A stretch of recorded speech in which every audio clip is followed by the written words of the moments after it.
Hello friends, welcome to nurses guidance point YouTube channel. Nurses guidance point YouTube channel में आप सभी का फिर से एक बार स्वागत है। सो फ्रेंड्स, आज की वीडियो काफ़ी खास होने वाली है क्योंकि आज की इस वीडियो में हम लोग एक और नई वैकेंसी के बारे में पता करने वाले हैं। सो फ्रेंड्स, ये जो वैकेंसी है ये जिपमर द्वारा इशू की गई है। ओके, ये जिपमर का मतलब क्या होता है दोस्तों, यहाँ पर आप देख सकते हैं Jawaharlal institute of post graduate medical education and research. तो देखिए दोस्तों, ये जो इंस्टीट्यूट है ये पौंडीचेरी या फिर उसको ही हम लोग पुदुचेरी बोल सकते हैं, वहाँ पे लोकेटेड है। और ये इंस्टीट्यूट मतलब कौन सा, जिपमर इंस्टीट्यूट जो है दोस्तों, ये ministry of health and family welfare department के अंदर में आता है। गवर्नमेंट ऑफ इंडिया का ये जॉब रहेगा। ओके, तो इस वैकेंसी में आपका क्या क्वालिफिकेशन रहेगा, एजुकेशनल क्वालिफिकेशन, एज लिमिट क्या रहने वाली है, एक्सपीरियंस कितना लगने वाला है, ये सब कुछ हम लोग इस वीडियो के अंदर में डिस्कस करने वाले हैं। So without wasting time video को स्टार्ट करते हैं। तो देखिए दोस्तों, ये जिपमर का ब्राउज़र है। यहाँ से आप ये जो ब्राउज़र है आप इसकी जो जिपमर की ऑफिशियल वेबसाइट है, ऑफिशियल वेबसाइट के ऊपर से भी डाउनलोड कर सकते हैं या फिर इस वीडियो की डिस्क्रिप्शन बॉक्स में भी इसका लिंक दिया गया है,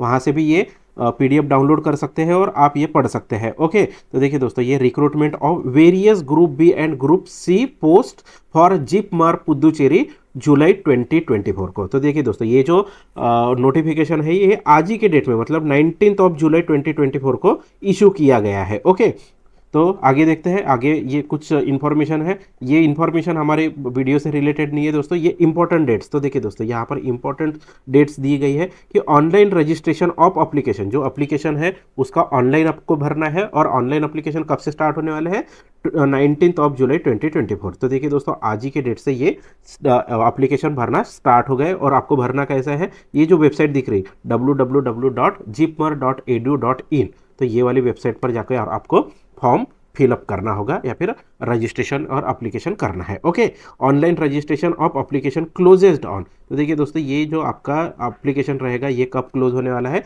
19 अगस्त टिल 4:30 PM। ओके, तो 19 अगस्त तक आप फॉर्म भर सकते हैं, मतलब करीब आपके पास में 1 मंथ का ड्यूरेशन है। इस ड्यूरेशन में आप यहाँ पर अप्लाई कर सकते हैं। ओके, फिर उसके बाद में है download of hall ticket from JIPMER website. तो देखिए दोस्तों, जो आपके हॉल टिकट्स है वो जिपमर की वेबसाइट पे पब्लिश किए जाएंगे, वहीं से आपको डाउनलोड करना है। यहाँ पर वेबसाइट दी गई है और कब से डाउनलोड कर सकते हैं आप, 2 सितंबर 2024 से आप डाउनलोड कर सकते हैं। और इसमें क्या बोला गया है, the hall ticket will be made available through internet download only and not by the post. Okay, तो ये जो आपके हॉल टिकट रहेंगे आपको ऑनलाइन डाउनलोड करना होगा, आपको पोस्ट द्वारा ये भेजा नहीं जाएगा। फिर उसके बाद में है डेट ऑफ एग्जामिनेशन। तो देखिए दोस्तों, ये जो एग्जामिनेशन रहेगा आपका ऑनलाइन एग्जामिनेशन रहेगा और ये कौन सी तारीख को होने वाला है, 14 सितंबर 2024 को होने वाला है। फिर उसके बाद में दोस्तों, जैसे ही आपका रिटर्न एग्जामिनेशन होगा, रिटर्न एग्जामिनेशन के बाद में कुछ दिनों बाद आपका स्किल टेस्ट भी होगा। ओके, तो स्किल टेस्ट का जो शेड्यूल रहेगा वो जिपमर की वेबसाइट पर अपलोड किया जाएगा, तो उसके लिए आपको फ्रीक्वेंटली जिपमर की वेबसाइट विजिट करना होगा। ओके, तो ये कुछ नोट दी गई है, इंपॉर्टेंट नोट, आप ये पढ़ सकते हैं दोस्तों वीडियो पॉज करके। ओके, इस वीडियो में हम लोग एकदम जो नेसेसरी इंफॉर्मेशन है, एकदम इंपॉर्टेंट इंस्ट्रक्शंस है वही इसमें पढ़ने वाले हैं। ओके, तो देखिए दोस्तों, यहाँ पर name of post, essential qualification, age, number of vacancies कितनी है, ये सब कुछ दिया गया है। और ये एडवर्टाइजमेंट नंबर है, कब इशू हुआ था, 19 जुलाई 2024, मतलब आज ही के दिन पे ये इशू हुआ है। ओके, तो देखिए दोस्तों, यहाँ पर ग्रुप बी की पोस्ट, हमारी जो नर्सिंग ऑफिसर की जो पोस्ट होती है वो ग्रुप बी के अंदर में आती है सेंट्रल गवर्नमेंट में। तो देखिए दोस्तों, सीरियल नंबर 4 में हमारा नर्सिंग ऑफिसर पोस्ट दिखाई दे रहा है और पोस्ट कोड क्या है, 142024, ये हमारा पोस्ट कोड है। और यहाँ पर कुछ स्टार मार्क दिया गया है और साथ ही में यहाँ पर हैशटैग। तो हैशटैग का मीनिंग क्या हो जाएगा दोस्तों, जो बैकलॉग की वैकेंसीज थी, ओके, बैकलॉग की जो वैकेंसी थी वो इसमें ऐड होकर आई है। ओके, तो टोटल कितनी बनती है वैसी वैकेंसी, 154 वैकेंसीज बनती है, जिसमें 87 वैकेंसीज जो है वो अनरिजर्व्ड कैटेगरी के लिए है, उसमें 13 वैकेंसीज जो है ओबीसी कैटेगरी के लिए है, 10 वैकेंसीज एससी कैटेगरी और 14 वैकेंसी जो है वो एसटी कैटेगरी के लिए है। और बाकी की रिमेनिंग 30 वैकेंसी जो है वो ईडब्ल्यूएस कैंडिडेट्स के लिए है। ओके, तो ऐसी आपकी टोटल कितनी वैकेंसीज बनती है, 154। और उसके अलावा भी कुछ पोस्ट दिए गए दोस्तों, यहाँ पर आप पढ़ सकते हैं। ओके, फिर उसके बाद में नीचे देखते हैं तो यहाँ पर क्या बोला गया था, as per decision of JIPMER governing body at least 80% post of nursing officer are reserved for the female candidate तो देखिए दोस्तों इंक्लूडिंग बैकलॉग वैकेंसीज। ओके, तो देखिए दोस्तों जो टोटल वैकेंसीज है, टोटल वैकेंसीज के जो 80% वैकेंसीज जो है वो फीमेल कैंडिडेट्स के लिए है और बची 20% वैकेंसीज वो मेल कैंडिडेट्स के लिए रिजर्व होने वाली है। मतलब 80-20 का रेशियो यहाँ पर भी मेंटेन होने वाला है। ओके, तो आगे देखते हैं आगे में क्या बोला गया है, हॉरिजॉन्टल रिजर्वेशन। तो यह हॉरिजॉन्टल रिजर्वेशन अभी किसको मिलने वाला है, जो पीडब्ल्यूबीडी कैंडिडेट होते हैं, मतलब person with benchmark disability candidates है और इवन जो एक्स सर्विसमैन कैंडिडेट है उनके लिए हॉरिजॉन्टल रिजर्वेशन लागू रहता है। तो हम लोग नर्सिंग ऑफिसर पोस्ट के लिए देखते हैं, तो नर्सिंग ऑफिसर पोस्ट के लिए पीडब्ल्यूबीडी कैंडिडेट के लिए कितनी रहेगी, 23 वैकेंसीज ऑलरेडी रिजर्व रहने वाली है। एक सर्विसमैन की कोई भी वैकेंसी रिजर्व नहीं है। ओके, तो ये 23 वैकेंसी जो होती है ना दोस्तों, ये कैटेगरी वाइज डिवाइड होती है। ओके, फिर उसके बाद में है ग्रुप बी पोस्ट। तो यहाँ पर हमारा जो नर्सिंग ऑफिसर का जो है वो देख लेते हैं डिटेल में। तो देखिए दोस्तों ये पोस्ट कोड कितना है, 142024 नर्सिंग ऑफिसर पोस्ट है। तो इसके लिए आपको इसेंशियल क्वालिफिकेशन और एक्सपीरियंस क्या चाहिए ये हम लोग डिस्कस कर लेते हैं। तो आपका यहाँ पर बीएससी नर्सिंग कंप्लीट होना चाहिए, साथ ही में जो आपका बीएससी नर्सिंग ऐसी इंस्टीट्यूट से कंप्लीट होना चाहिए जो इंस्टीट्यूट इंडियन नर्सिंग काउंसिल द्वारा अप्रूव किया गया है। ओके, या फिर स्टेट नर्सिंग काउंसिल से आपका अप्रूवल होना चाहिए। या फिर अगर आपके पास में बीएससी नर्सिंग नहीं है, इवन आप पोस्ट बेसिक बीएससी नर्सिंग के स्टूडेंट हैं, मतलब आपका कंप्लीट हुआ है, तो वहाँ पर भी आप फॉर्म अप्लाई कर सकते हैं। साथ ही में दोस्तों आपका जो कोई भी इंडियन नर्सिंग काउंसिल हो गया या फिर स्टेट नर्सिंग काउंसिल के साथ में आपका रजिस्ट्रेशन होना कंपलसरी है। ओके, कैसा है, एक तो बीएससी नर्सिंग होना चाहिए या फिर आपका पोस्ट बेसिक बीएससी नर्सिंग होना चाहिए। अगर दोनों भी नहीं है तो अगर आपने जीएनएम कर रखी है दोस्तों, तो वैसे कैंडिडेट्स भी यहाँ पर अप्लाई कर सकते हैं। लेकिन जो कैंडिडेट जीएनएम करे हैं उनके लिए 2 ईयर्स मिनिमम 50 बेडेड हॉस्पिटल का एक्सपीरियंस होना कंपलसरी है। ओके, जैसे ही मतलब आपका एजुकेशन कंप्लीट हो जाता है वहाँ से 2 साल का एक्सपीरियंस होना कंपलसरी है। Okay, GNM plus 50 bedded hospital में 2 साल का एक्सपीरियंस होना चाहिए और साथ ही में आपका रजिस्ट्रेशन भी होना चाहिए, एक तो स्टेट नर्सिंग काउंसिल का या फिर इंडियन नर्सिंग काउंसिल का रजिस्ट्रेशन होना कंपलसरी है। फिर उसके बाद में है पे स्केल। तो देखिए दोस्तों आपकी जो पे स्केल रहेगी यहाँ पर कितनी रहेगी, 44,900 का बेसिक रहेगा। इसके ऊपर आपको डीए मतलब डियरनेस अलाउंस, फिर एचआरए मतलब क्या होता है, हाउस रेंटिंग अलाउंस, टीए मतलब ट्रांसपोर्ट अलाउंस होता है और यूनिफॉर्म अलाउंस मिल जाएगा आपको और इवन आपको नर्सिंग अलाउंस भी यहाँ पर मिलता है। ओके, अभी एज लिमिट की बात करते हैं तो देखिए दोस्तों एज लिमिट कितनी है, 35 ईयर्स की एज लिमिट दी गई है। तो ये 35 ईयर्स किसके लिए रहेगा, जो कैंडिडेट ओपन मतलब यूआर कैटेगरी से बिलोंग करते हैं या फिर ईडब्ल्यूएस कैटेगरी से बिलोंग करते हैं तो उनके लिए कितना रहेगा यहाँ पर 35 ईयर्स। लेकिन जो कैंडिडेट एससी एसटी या फिर ओबीसी है वैसे कैंडिडेट्स के लिए यहाँ पर एज रिलैक्सेशन दिया जाता है। तो एज रिलैक्सेशन हम लोग लेटर ऑन देखने वाले हैं। ओके, तो उसके लिए हमें थोड़ा स्क्रॉल डाउन करना होगा। तो देखिए दोस्तों यहाँ पर पोस्ट बी और पोस्ट ग्रुप बी और ग्रुप सी की पोस्ट के बारे में कुछ दिया गया था। फिर उसके बाद में क्या बोला गया है, a candidate must have attend the minimum age of 18 years. तो आपकी एज कितनी होना चाहिए, मिनिमम 18 ईयर्स और मैक्सिमम कितनी हो सकती है 35 ईयर्स। और जो क्लोजिंग डेट ऑफ रजिस्ट्रेशन रहेगा मतलब 19 अगस्त 2024 को आपकी मिनिमम एज 18 ईयर्स होना कंपलसरी है। फिर उसके बाद में scheme of examination and syllabus for CBT will be published shortly in JIPMER website. Okay, तो देखिए दोस्तों ये जो स्कीम ऑफ एग्जामिनेशन रहेगा, सिलेबस जो रहेगा आपकी सीबीटी का, वो जिपमर की वेबसाइट पे एकदम शॉर्ट ड्यूरेशन में ही अपलोड हो जाता है। तो जैसे ही आप वो अपलोड हो जाएगा मैं वैसे ही फिर से नया वीडियो बनाऊंगा कि उसमें कौन सा स्कीम ऑफ एग्जामिनेशन है, सिलेबस क्या रहने वाला है। ओके, तो उसके लिए आपको हमारा जो nurses guidance point YouTube channel है उसको सब्सक्राइब करना होगा दोस्तों। ओके, फिर उसके बाद में क्या बोला गया है, the category wise minimum qualification marks for CBT and skill test are tabulation below. तो देखिए दोस्तों जो हमारी पोस्ट नर्सिंग ऑफिसर की है यहाँ पर आपकी रिटर्न एग्जामिनेशन होगी, उसके बाद में आपका स्किल टेस्ट होगा। तो रिटर्न एग्जामिनेशन में आपको मिनिमम 50 मार्क्स लेना होगा। किसे, अगर कैंडिडेट यूआर या फिर ईडब्ल्यूएस है तो रिटर्न में कितना लेना होगा, मिनिमम 50% मार्क्स लेना होगा। एक तो 50% लेना होगा या फिर 50%।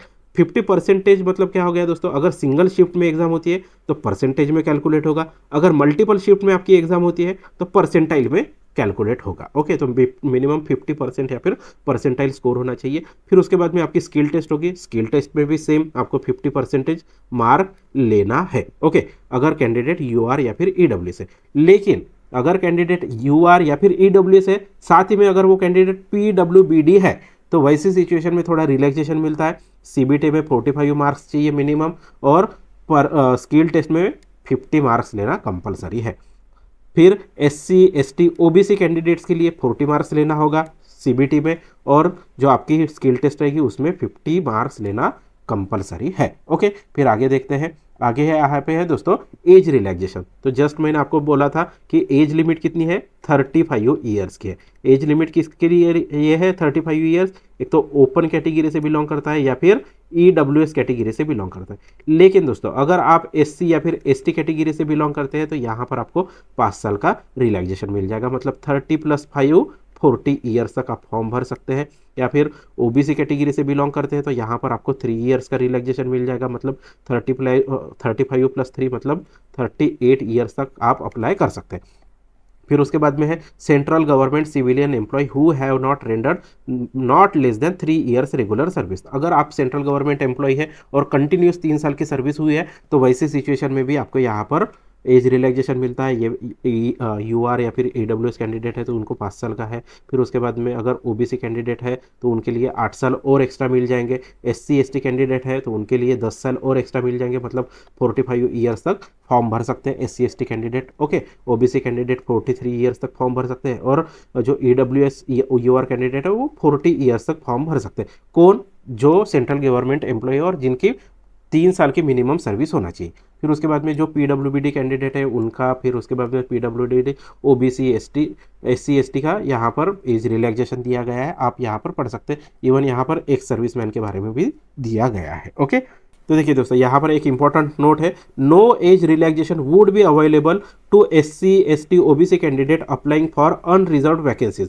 तो देखिए दोस्तों, अगर आप एससी एसटी ओबीसी कैंडिडेट है और आपको ऐसे फील होता है कि यहाँ पर एससी की या फिर एसटी की वैकेंसीज बहुत कम है और आप ऐसा सोचते हैं कि मैं यूआर से अप्लाई करता हूँ, ओके, तो आपका ट्रीटमेंट कैसा रहेगा, वहाँ पर आपको अनरिजर्व्ड कैंडिडेट्स ही ट्रीट किया जाएगा, आपको आपके कैटेगरी का कोई भी बेनिफिट नहीं मिलेगा। ओके, फिर आगे देखते हैं डेफिनेशन ऑफ कैटेगरीज। तो अनरिजर्व्ड क्या होता है, ओबीसी क्या होता है, नॉन क्रीमिलियर क्या है। तो देखिए दोस्तों, ये जो नॉन क्रीमिलियर सर्टिफिकेट होता है तो ये जो ऑफिस मेमोरेंडम नंबर है इसके अकॉर्डिंग ही आपका होना चाहिए, और ये कब बनना चाहिए आपका 1 अप्रैल 2024 से लेकर 31 मार्च 2025 तक वैलिड होना चाहिए। इसके बीच का जो आपका नॉन क्रीमिलियर सर्टिफिकेट है वो यहाँ पर लगने वाला है। ओके, फिर उसके बाद में क्या बोला गया है, OBC certificate must be in the format as mentioned in annexure 1। तो देखिए दोस्तों, आपका जो ओबीसी सर्टिफिकेट रहेगा वो एनेक्सर 1, यही इसी पीडीएफ में एनेक्सर 1 दिया गया है, उसी के अकॉर्डिंग होना चाहिए। Okay, certificate to be produced at the time of joining should not be older than 1 year. तो देखिए दोस्तों, आप जैसी आपकी ज्वाइनिंग होगी वो टाइम में आप जो ओबीसी सर्टिफिकेट प्रोड्यूस करेंगे तो वो 1 ईयर से ज़्यादा ओल्डर नहीं होना चाहिए। ओके, फिर उसके बाद में इकोनॉमिक वेकर सेक्शन मतलब ईडब्ल्यूएस कैंडिडेट्स के लिए कुछ इंस्ट्रक्शन है। फिर उसके बाद में यहाँ पर शेड्यूल्ड कास्ट, फिर शेड्यूल्ड कास्ट और एससी एसटी की जो है must be in the format mention annexure 3। तो आपका जो फॉर्मेट होना चाहिए कौन से, इसका होना चाहिए एनेक्सर 3 के अकॉर्डिंग होना चाहिए। फिर उसके बाद में ये पीडब्ल्यूबीडी कैंडिडेट्स के लिए दिया गया है। ओके, फिर उसके बाद में दोस्तों यहाँ पर जो वैकेंसीज है नर्सिंग ऑफिसर की, तो जो ओए मतलब वन आर्म, ओएल मतलब 1 लेग या फिर सेरेब्रल पाल्सी की वगैरह जो ऐसे टाइप की जो बेंचमार्क डिसेबिलिटी के पेशेंट पर्सनस है या फिर कैंडिडेट्स हैं उनके लिए 15 वैकेंसीज रिजर्व है। फिर उसके बाद में एसएलडी हो गया, एमडी हो गया, तो ऐसे कैंडिडेट्स के लिए 8 पोस्ट रिजर्व है। ओके, और फंक्शनल रिक्वायरमेंट क्या है, एएसएसटी मतलब ये दोस्तों सीटिंग स्टैंडिंग ऐसे टाइप की कुछ वॉकिंग वगैरह जो रहता है ऐसे टाइप की आपकी फंक्शनल रिक्वायरमेंट होना कंपलसरी है। ओके, फिर उसके बाद में एब्रीवेशन। तो देखिए दोस्तों, ये जो यहाँ पर शॉर्ट फॉर्म दिए गए हैं तो उसका यहाँ पर एब्रीवेशन दिया गया है कि एस मतलब क्या होता है, एसडी मतलब, डब्ल्यू मतलब क्या होता है, ये सब कुछ आप यहाँ पर वीडियो पॉज करके पढ़ सकते हैं। ओके, फिर उसके बाद में है गवर्नमेंट सर्वेंट। तो गवर्नमेंट सर्वेंट वही जो 3 साल की रेगुलर सर्विस अगर है तो आपको वो यहाँ पर रिलैक्सेशन मिलने वाला है, तो उसके लिए आपको एनेक्सर 5 जो है उसमें वो सब डिटेल भर के देना है। ओके, फिर उसके बाद में एक सर्विसमैन पोस्ट के लिए है, सॉरी एक सर्विसमैन जो कैंडिडेट है उनके लिए इंस्ट्रक्शन है, वह यहाँ पर आप पढ़ सकते हैं। ओके, फिर उसके बाद में दोस्तों हाउ टू अप्लाई, ये जो अप्लाई करना है आपको ऑनलाइन मोड अप्लाई करना है। ओके, इसके लिए आपको वेबसाइट कौन सी है, jipmer.edu.in। ओके, और कब से फॉर्म भर सकते हैं, 19 जुलाई 2024 से आप फॉर्म भर सकते हैं। कब तक भर सकते हैं, 19 अगस्त 2024 तक फॉर्म भर सकते हैं। 1 महीने का आपको यहाँ पर टाइम लिमिट मिलने वाला है। ओके, फिर उसके बाद में है एप्लीकेशन फीस। एप्लीकेशन फीस की अगर बात करते हैं दोस्तों, तो यहाँ पर जो यूआर या फिर ईडब्ल्यूएस कैंडिडेट है उनको 1500 रुपीज़ पे करना है, और साथ ही में दोस्तों यहाँ पर आपको कुछ ट्रांजैक्शन चार्जेस भी देने होंगे, 5% या फिर 8%, जो कुछ वो जीएसटी लगेगा वो देना होगा। फिर उसके बाद में है ओबीसी। ओबीसी कैंडिडेट्स को भी 1500 रुपीज़ प्लस उसके ऊपर ट्रांजैक्शन चार्जेस, लेकिन जो SC ST कैंडिडेट है उनको 1200 रुपीज़ प्लस उसके ऊपर कुछ ट्रांजैक्शन चार्जेस देने होंगे। PWBD कैंडिडेट है दोस्तों, उनको किसी भी प्रकार की फीस पे नहीं करना है। ओके, उनको एग्जम्प्ट किया गया है। ओके, तो उनको किसी भी प्रकार की फीस पे नहीं करना है। फिर उसके बाद में जनरल इंस्ट्रक्शन। तो जनरल इंस्ट्रक्शन यहाँ पर आप दोस्तों पढ़ सकते हैं वीडियो पॉज करके। ओके, या फिर ये वाला PDF डाउनलोड करके भी पढ़ सकते हैं। ओके, जो इंपॉर्टेंट इंस्ट्रक्शन है दोस्तों वही हम लोग यहाँ पर देखने वाले हैं। तो देखिए दोस्तों, instruction for uploading photograph and signature. तो सिग्नेचर फोटोग्राफ, कैप्चर फोटोग्राफ। तो कैप्चर फोटोग्राफ का देखिए दोस्तों, यहाँ पर जो फॉर्मेट दिया गया है इसी फॉर्मेट में आपका फोटोग्राफ होना चाहिए। यहाँ पर आपका पूरा नेम आएगा और जिस दिन आपने ये फ़ोटो खिंचाए थे उस दिन का यहाँ पर डेट होना चाहिए। ओके, और ये कितना होना चाहिए, जो passport size photograph 35 mm width और 45 mm हाइट होना चाहिए। कैंडिडेट फोटो JPG या फिर JPEG फॉर्म में होना चाहिए। मिनिमम 50 KB का होना चाहिए और मैक्सिमम 80 KB के बीच में। और जो स्कैनर DPI मतलब जो पिक्सल डेंसिटी होती है वो कितनी होनी चाहिए, 200 DPI होना चाहिए। ओके, फिर उसके बाद में सिग्नेचर। तो सिग्नेचर भी यहाँ पर साइज़ कितना है, मिनिमम 50 KB और मैक्सिमम 80 KB के बीच में JPG या फिर JPEG फॉर्मेट में होना चाहिए। और ये इसका रेशियो दिया गया है दोस्तों, 80 mm विड्थ और 35 mm हाइट होना चाहिए। ओके, फिर उसके बाद में आगे देखते हैं दोस्तों, instruction for uploading list for certificate if applicable. तो देखिए दोस्तों, इस प्रकार के आपको जो इंस्ट्रक्शन दिए गए हैं, मतलब आपके जो सर्टिफिकेट्स है as a like community certificate, मतलब आपका जो कास्ट सर्टिफिकेट रहेगा और कास्ट वैलिडिटी सर्टिफिकेट, ये दोनों भी आपको अपलोड करना होगा। कोई भी किसी भी कैटेगरी से बिलोंग करते हैं, EWS OBC NC SC ST category से, कोई भी कैटेगरी से बिलोंग करते हैं तो आपको करना होगा। फिर उसके बाद में person with benchmark disability, PWBD candidate है तो उनको भी उनका सर्टिफिकेट अपलोड करना होगा। फिर उसके बाद में एक्सपीरियंस सर्टिफिकेट अगर अप्लीकेबल है तो भर सकते हैं। यहाँ पर हमारी मतलब जो BSc और जो बेसिक BSc पर्सन है उनके लिए नहीं अप्लीकेबल नहीं है, लेकिन जो GNM कैंडिडेट है उनके लिए एक्सपीरियंस कंपलसरी है, तो वहाँ पर उनको ये सर्टिफिकेट अपलोड करना होगा। अगर आप सेंट्रल गवर्नमेंट के एम्प्लॉई या फिर स्टेट गवर्नमेंट के एम्प्लॉई या फिर PSU के एम्प्लॉयज़ है, रेगुलर एम्प्लॉयज़ है, कॉन्ट्रैक्ट बेसिस के नहीं दोस्तों। ओके, जो रेगुलर जो परमानेंट एम्प्लॉय है तो उनको नो ऑब्जेक्शन सर्टिफिकेट भी अपलोड करना होगा। अगर एक्स सर्विसमैन है तो एक्स सर्विसमैन का सर्टिफिकेट यहाँ पर अपलोड करना होगा। ओके, फिर उसके बाद में है डिस्क्लेमर। तो ये डिस्क्लेमर जो है सिंपल इंस्ट्रक्शंस है दोस्तों, यहाँ पर आप वीडियो पॉज करके पढ़ सकते हैं। ओके, फिर उसके बाद में यहाँ पर कुछ नोट्स दी गई है, ये भी आप पढ़ सकते हैं। ओके, फिर उसके बाद में दोस्तों exam cities for return examination. तो एग्जाम सिटीज़ कहाँ पे होने वाली है, पुडुचेरी, फिर उसके बाद में दिल्ली NCR, कोलकाता, मुंबई, चेन्नई, कोयम्बतूर, मदुराई, सालेम, तिरुचिरापल्ली, तिरुनेलवेली, वेल्लोर, बेंगलोर, हैदराबाद, तिरुवनंतपुरम, थ्रिसूर, कोची, कोझिकोडे, फिर कोल्लम और कन्नूर, ये ऐसी सिटीज़ में आपकी एग्ज़ाम होने वाली है। ओके, फिर उसके बाद में हॉल टिकट। तो हॉल टिकट जो रहेगा आपके ऑनलाइन ही जनरेट होने वाले दोस्तों, ये जिपमर की वेबसाइट से ही आपको डाउनलोड करना होगा। Hall ticket for the written computer based examination shall be available to download to the candidate whose application are complete in the all respect. Okay, फिर उसके बाद में यहाँ पर कुछ इंस्ट्रक्शन दी गई है, डूज एंड डोंट्स दिए गए हैं। ये सिंपल इंस्ट्रक्शन है दोस्तों, ये आप वीडियो पॉज करके पढ़ सकते हैं। ओके, फिर उसके बाद में हम लोग आगे देखते हैं। तो आगे अवार्डिंग ऑफ मार्क्स दिया गया है दोस्तों। तो अवार्डिंग ऑफ मार्क्स में क्या बोला गया है, the candidate will be selected based on the performance in the written examination. Computer based test रहेगी और साथ ही में स्किल टेस्ट के भी मार्क यहाँ पर ऐड हो सकते हैं इफ अप्लीकेबल बोला है। ओके, तो दोनों की एग्जाम होगी आपकी, मतलब रिटर्न होगी, फिर उसके बाद में स्किल टेस्ट होगी, उसी के बाद में आपका फाइनल मेरिट बनने वाला है। ओके, फिर उसके बाद में क्या है, ये सिंपल जो आपने जो ऑनलाइन एग्जामिनेशन जो इसके पहले भी जितनी कुछ ऑनलाइन एग्जामिनेशन दी गई है तो उसी के रिगार्डिंग ये वाली इन्फॉर्मेशन है। मतलब अगर आप सेव करते हैं तो आपके एक सही नंबर बनता है, मतलब एक क्वेश्चन सही बनता है तो उसके लिए 4 मार्क मिल जाएंगे, लेकिन आपका एक गलत हो जाता है तो 1 नंबर आपका डिडक्ट हो जाएगा। ओके, फिर उसके बाद में method of resolving ties. Okay, अगर टाई हो जाता है, दोनों का स्कोर बीच में मतलब सेम हो जाता है तो वहाँ पर रिजॉल्व कैसे किया जाएगा, टाई ब्रेक कैसे किया जाएगा, जिसके कम नेगेटिव मार्क्स है। ओके, मतलब जिसने बहुत कम मिस्टेक्स किया है उसको हायर प्लेस पे रखा जाएगा, ओके, हायर रैंक पे रखा जाएगा। या फिर दोनों के भी अगर सेम रहते हैं, दोनों ने अगर सेम वहाँ पर गलत किए हैं नंबर ऑफ क्वेश्चंस, तो वहाँ पर टाई अगर ब्रेक नहीं होता है तो फिर एज, अगर एज जिसकी एज ज़्यादा रहेगी, जो एल्डर रहेगा, उसे हायर रैंक पे रखा जाएगा। अगर वहाँ पे भी मैच होता है तो अल्फ़ाबेटिकल ऑर्डर। तो अल्फ़ाबेटिकल ऑर्डर मतलब क्या, if still exist A to Z in alphabetical order, the name shall be taken into account to break the tie. तो ओके, तो अगर ये दोनों भी इसमें टाई ब्रेक नहीं होता है तो फिर जिसका जो आप फॉर्म भरते हैं, जैसे एक पर्सन है अमय नाम का, फिर दूसरा पर्सन है भरत नाम का, ओके, तो इसमें किसको ऊपर रखा जाएगा, जो ए सीरीज मतलब अल्फ़ाबेटिकली जिसका हायर है पहले आता है उसे हायर रैंक पे रखा जाएगा, ओके। फिर उसके बाद में आगे देखते हैं डिक्लेरेशन ऑफ रिजल्ट।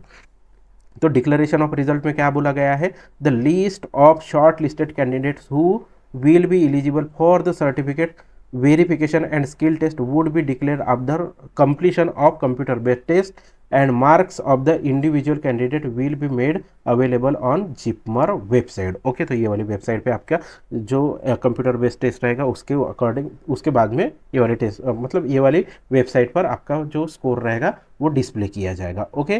फिर आगे देखते हैं दोस्तों, हॉरिजेंटल रिजर्वेशन में भी कुछ ये रहेगा, ओके। फिर उसमें बाद में दोस्तों, candidates are advise to browse JIPMER website periodically for updated information, okay. तो रेगुलर बेसिस पे आपको जिपमर की वेबसाइट चेक करते रहना है, ओके। फिर उसके बाद में action against the candidate who found guilty of misconduct, अगर मिसकंडक्ट करते हैं तो इस प्रकार के आपके ऊपर एक्शन हो सकती है, ये पढ़ सकते हैं। ये सिंपल इंस्ट्रक्शंस है दोस्तों, जिपमर डिसीजन फाइनल, ओके। तो जो डिसीजन जिपमर लेगा वो फाइनल रहेगा कौन से भी रिगार्ड में, ओके। फिर उसके बाद में है डिस्क्वालिफिकेशन, तो डिस्क्वालीफाई लीगल ज्यूरिडिक्शन, ये पढ़ सकते हैं दोस्तों आप।